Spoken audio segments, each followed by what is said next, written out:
Imam. Look at my audience, mashallah. Bismillahir-Rahmanir-Rahim. I begin in the name of God, most gracious, most compassionate, and I ask for abundant salutations on the paragon of creation, the perfect human, and truly the model educator in our faith tradition, our Nabi Muhammad sallallahu alaihi wasallam. Distinguished guests, elders, brothers and sisters, I want to offer one and all assalamu alaikum, peace be upon you, greetings, and of course g'day. I'm really touched and humbled to be here, and I feel like I'm ready to run onto a sporting field. I'm a HBE teacher, and after seeing Christine's tremendous presentation of the year that's been, the blood's going. I'm excited for you, and I'm excited to be here, so jazakallah khair. Now, just attending to a few things before I get to my theme. Jazakallah khair, Imam's given me 3 hours to cover this theme. So yeah, not on you, 10 minutes, sorry, 10 minutes. I first want to evoke a really important and a foundational educational concept within education in the Islamic tradition. And I'm referring to that of adab. A contemporary American scholar speaks of adab, and we know him, adab as both part of the process of education, but also the outcome of an education. That our students graduate as people of adab. And let me explain a little bit about that. Firstly, a seminal scholar talks about adab as being the recognition of the proper place and order of things underneath the order underneath the Creator. So the proper order of the proper place under the great Creator. That's one understanding of adab. It also implies justice. Adab implies justice. And what I really enjoyed hearing from Christine, and this just shows where this school's really centred their focus, that adab truly means for us to manifest our own humanity. Now, why do I start with adab? Well, I want to apply adab in terms of recognising the proper place and order of things, in terms of applying justice. And like was done before me, I too want to acknowledge the traditional custodians of the land that we gather today, the Yagara people. I want to also mention that just as we stand on the shoulders of the elders, and I'm looking at Imam Qudus as I say this, and many others in the room, in fact there are some other pioneering families that I see, what a beautiful audience as I gaze around, that we stand on your shoulders, but equally we contribute to a tradition here that this has always been a place of learning. And like our First Nation peoples, that we have the intention to continue in this effort as a place of learning and as a place that honours custodianship, what we would say maybe vicegerency and ancestry. And we do this by preparing our young people, our students, who we see as vicegerents in the making. And that brings us back to that spiritual path that was mentioned at the beginning here. Now, I also, before I get into my theme, I'm reminded of a maxim in our tradition, that is that those that thank people truly are thanking Allah. And I really want to thank Imam Qudus, the chair of the board and the hard-working board, esteemed elders that are here, Christine, the tremendous job you're doing as a genuine educational leader, and I can't stress that enough, how important it is for our Islamic educations to have not just administrators, but educational leaders, and we have one, alhamdulillah, in Mrs. Harmon. Her team, her executive team, and the hard-working educators, which really are at the heart of the school. So I want to thank them for the great honour of being here. And last final point before getting into my theme, I want to share a personal story with you. Where are we on the road here? Many moons ago, I worked for 5 years at Glenalla State High School, just around the corner there, just from the neighbouring suburbs. And 2 years at the Untitled PCYC at the AIIC, which was a flexi school. Sometime many moons ago, alhamdulillah, a very significant thing occurred in my life, which is me embracing this beautiful faith of ours, Islam, at that time. And I can recall every afternoon driving from my school at the PCYC, not just 4 or 5 blocks away, invariably being caught at the lights, like we all are, and I would gaze over at this Islamic school which was the first time I'd ever seen or heard of an Islamic school. Now I was taken by, to be honest, I was taken by the lights. You've seen the lights on the fence, the round lights? And they used to come on like just about 5 o'clock or 5:30 back in those days. So it was like a nur, a light was sort of around this school. And I used to sit at the lights and say, gee, I would love to work, because I'd just become a Muslim. I would love one day to work as a teacher in this Islamic school. Now, in Allah's wisdom, that didn't happen. But Allah always answers. And therefore, I feel so humbled to now, in my capacity as a member of the Centre for Islamic Thought and Education at the University of South Australia, in a different capacity, not as a classroom educator, but as a member of that team, to be collaborating with this tremendous Islamic college. And that, I'm really humbled by that. So thank you for having me here today. Now let us talk. My theme, it's a mighty theme, is the importance of Islamic education for the Muslim community. But as I sat there listening to the speech that preceded me, I thought to myself, well, it's kind of been answered, hasn't it? Isn't it, from that presentation, do we not see the importance of an Islamic school? Certainly it was jumping out to me in images and in text and genuine heartfelt emotion. But I'll give it a go at sort of emphasising some things that I feel maybe are important. Now, the first thing I want to do is I want to start broad at the importance of education, and then I want to come in at Islamic education. Now, if we start broad, I want to evoke what I think is one of our country's premier researchers and educationalists, a dear colleague of mine, Professor Lester Irabina-Rigney, who we work with at University of South Australia, premier educationalist, former Aboriginal Educator of the Year. If I read out his achievements, I'd run out of time. But he says, and he says it so powerfully, he's talking about educators, because really to understand education is to really focus on the educator. Because in our tradition, it was not about the institution, it was about who was the teacher. And in this current age where Islamic schools have become a hub, it means now both. Islamic schools are critically important, as this one is, but it never allows us to take our focus off who are at the heart, which is of course the educators. And he says, and I wish I could do it in his voice and with his charisma, but he says, educators build nations, and they do so from the classroom. Educators build nations, and they do so from the classroom. Now, other scholars talk about the context of being in Australia, a multicultural country, a country that for 60,000 years had over 500 nations, 250 odd languages, and in more recent 200 history, a wave of migrants that contribute to the multicultural plural nation that we love and enjoy today. Now, in that nation, educational contexts are important sites, according to researchers in education, that create and recreate citizens and the nation.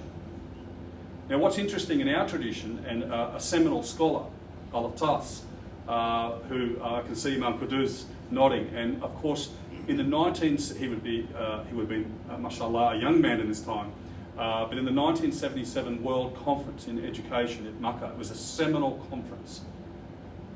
It was held, and Al-Attas was the keynote speaker, of course, and I can see Dr. Dawood nodding, because I know he's very familiar with the story. But he spoke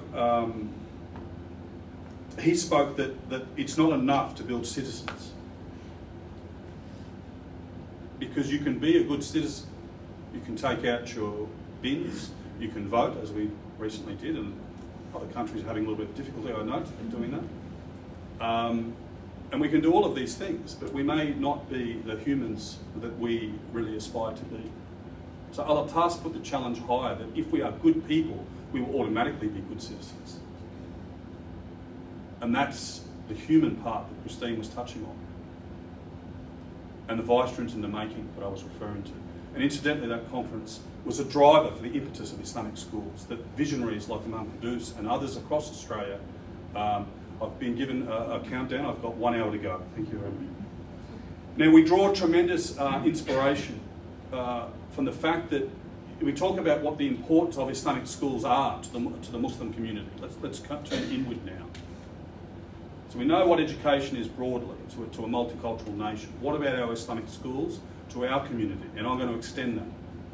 Firstly, we're very, very proud and passionate of the fact that, as I look at Auntie Dean, we've been here, and others, we've been here a long time, and we have a proud history. I think of the two historical anchors of Muslim presence in this country, of the Macassans, who intermarried, shared cultural and religious and spiritual traditions, traded together in the 16th century, to, of course, the predominantly Muslim Cameleers, who, and we've got some descendants here, mashallah. That's what I said, but I looked at my audience, Allahu Akbar, what an audience. Cameleers who opened up the centre of Australia, who connected one end of the largest continent to the other end and connected us to India and to England, that were on the Burke and Wills tradition, that without the gold rush could not have happened in this country without the supplies and the food that was provided. The mapping and the charts, the trails, the railways make up the roads and the cities and the communities of Australia today. That's the historical anchor of presence of Muslim peoples in this country. That's what we're building on. That's a proud history, a very proud history of contribution. I want to then, while we're on history, let's talk about Islamic schooling history.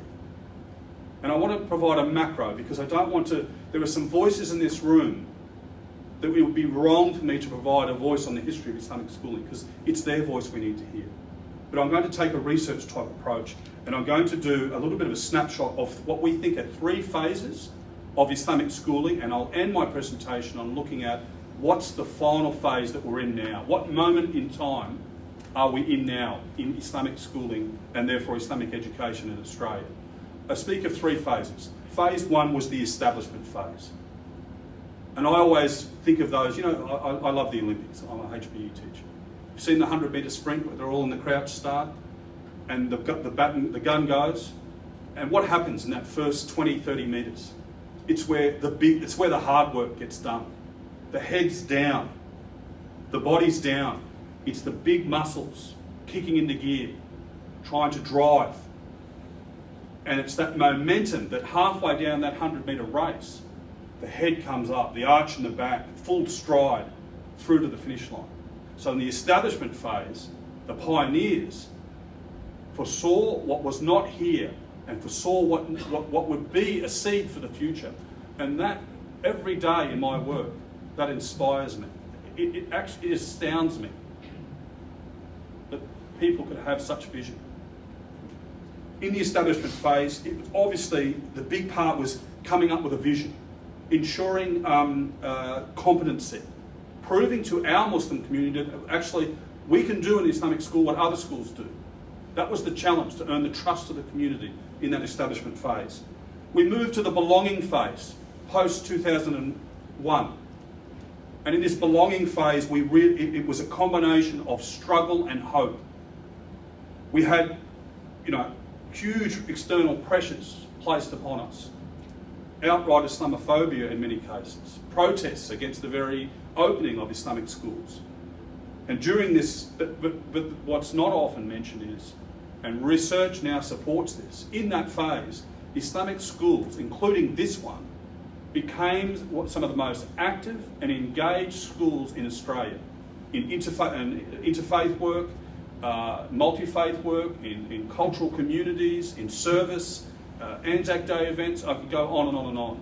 We opened up our community, as we did with the masjids. I can see some elders here that played an active role in that, and as we did in our Islamic schools. So where are we now in my last hour? We are what we call in the distinction phase. So, Jazakallah khair, we stand on the shoulders of the pioneers from the establishment phase. We found out who we are and what we're made of in the belonging stage of Islamic schools. We're now at the stage of distinction, which I think marries beautifully with what I heard from your principal. And that is, I want to share with you, I was actually, of all places, I was in Dubai. I ran into a colleague in Dubai who was a principal, amazing educator, mashallah, Dylan Chown. He's a principal of an Islamic school in Dubai. And he shared his school vision. And this is a message that I think is something not just for a single school, I think it's for us as a collective. See, Islamic schools are not like their faith-based cousins. They are in many ways, but a key distinction is their structure. I've got last half an hour. Thank you very much. in the key distinction, Catholic schools are a system, so a top-down and everyone is under a system. Islamic schools enjoy a collective consciousness. Each Islamic school has its own governance, its own vision, its own philosophy. We have unity in diversity. That's what makes us really dynamic and really special. And in this phase of distinction, as the principal mentioned, it's going back to the fact that we have a beautiful and a long educational heritage. If we know that education for Muslim families begins in the home. The first educators are the parents. And we don't say they're teachers, as Christine mentioned, because schooling contexts are complex and you need to be prepared for a different schooling context. But in terms of education, which is a shared initiative of community, it begins in the home. We know as a civilizational approach that Muslim civilizations have contributed massively in terms of institutions, the madrasa. We also know that the first university was opened by a famous Muslim woman, Fatima Fakhri. So we have long known that education is critical. We have long contributed in Islamic schooling. Where are we here today? And I'll end off on this. We have something to give that's distinct. And this school is taking, I believe that Islamic schooling, we want to be faithful, we want to be local, responsive to the local, and we want to be innovative. And that's what I heard in this presentation. And Islamic pedagogy is about a philosophy of education that shapes what we do. And I come back to my point from my dear colleague Jiwan. He said to me this, and I'll end on this. He said, if we, this is a challenge I guess, if we truly believe that Islam is a message for humanity, that it has something to offer, not just for us as Muslims, but it has something to offer humanity, that in the next phase of distinction, we as Islamic schooling, and indeed this school and the innovative efforts you're doing, we have something to share beyond our community to education broadly. We have this notion of the fitrah of the child. No other tradition has that. No other tradition says that children are born without sin, that are born in a perfect condition, that are born inherent to a natural disposition to learning. No other tradition has that. We have that to offer. Ironically, other philosophies are picking up on that. Montessori, Reggio Emilia, they model this newer traditions, pick up on that messaging. We see the process of learning in Islamic education not as a pouring in, but as a drawing out of who they are as people. That's a 180-degree turn or difference. And that defines the distinction that we talk about here. I'll finish on this point. In establishment, it was the hard yards, it was the 100-metre sprint. In the belonging, it was really knowing who we are. In distinction, we now need to, I believe, strongly and firmly reject deficit-based thinking in our communities and in our schools. We need to reject declinist attitudes that continually tell our young people that we're living in a society that's in decline, that's full of problems. We need to stop sort of sharing with our young people a panic that perhaps comes from not from where they are, but from where we are. My contact with young people tells me they're, according to their fitrah, they're hopeful, they're excited for the future, they're ready to learn. So Islamic schooling should not be worried about just simply the protectionist element. Yes, Islamic schools provide a safe space. Yes, they nurture an Islamic identity. Yes, we avoid social ills that we see as not conducive to being, a complete human being. But we're so much more than that. In this next phase, beyond belonging, as we move to distinction, it's really thinking about how are we preparing young people to meet the challenges for society, not just for our community, but common and shared challenges that face humanity. That's the type of people. We already have made a contribution here. I mentioned the anchors, but just last weekend, Bashar Houli wins the 3rd premiership for an AFL mad country. Osman Khawaji is playing cricket for Australia's national cricket team. A former CEO, Ahmed Fahor, was the CEO of Australia Post, an institution in this country. Miriam Silva, a famous Muslimah, who was CEO of TAFE. And I could go on and on of the people that have contributed. This is what we're doing. We're building young people that are going to be not just contributors of our Muslim community, but continue the beautiful history in this country. I could go on. I've only been given this short period. Jazakallah khair. I'm really excited for where this school is at. We stand on the shoulders of our pioneers, and we're really moving forward with confidence in who we are and looking for that education that's distinct, something that won't just be for our community, but will be for many others. I'll finish there. Jazakallah khair.